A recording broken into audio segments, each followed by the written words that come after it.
রাতে বাহিরে কাপড় শুকাতে দিলে দুইটি মারাত্মক ক্ষতি হয়, এটা কিন্তু আমরা অনেকেই জানি না। আমরা অনেকেই দেখা যাচ্ছে রাতের বেলা আমাদের শরীরে যে কাপড়গুলো আমরা এটা ধুয়ে দিই, এটা অনেকেই রাতের বেলা বাইরে শুকিয়ে দেয় অথবা দিনের বেলা শুকাতে দেয়, এটা সারা রাত পর্যন্ত সেটা বাইরে থাকে। বিশেষ করে যারা শহর অঞ্চলে থাকে তারা দেখা যাচ্ছে বাসার ছাদে অথবা তার বাসার বারান্দা যেটা রয়েছে সেখানে সেই কাপড়গুলো টানিয়ে দেয়, ছোটো ছোটো বাচ্চাদের কাপড়গুলো টানিয়ে দেয়। এর দ্বারা কিন্তু অনেক বড় ধরনের ক্ষতি হয়, এটা আমরা অনেকেই জানি না। কেননা রাতের বেলা কিন্তু দেখা যাচ্ছে জিন জাতিরা অনেকেই বাইরে ঘোরাফেরা করে। জিন জাতিদেরকে আমরা দেখতে পাই, অনেকে আবার এটা বিশ্বাস করতে চায় না। বিশ্বাস না করলে আপনার ইমানই থাকবে না।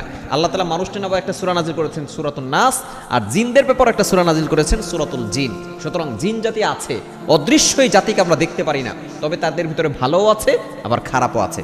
আপনি যে আপনার কাপড়টাকে বাহিরে রেখে দিয়েছেন, এই কাপড়টা সারা রাত ধরে বাহিরে আছে, এটা আবার আপনি যখনই ভিতরে নিয়ে আসার পরে আপনার শরীরে দিবেন তখন কিন্তু মারাত্মক ক্ষতি হতে পারে। এক নাম্বার হচ্ছে জিনের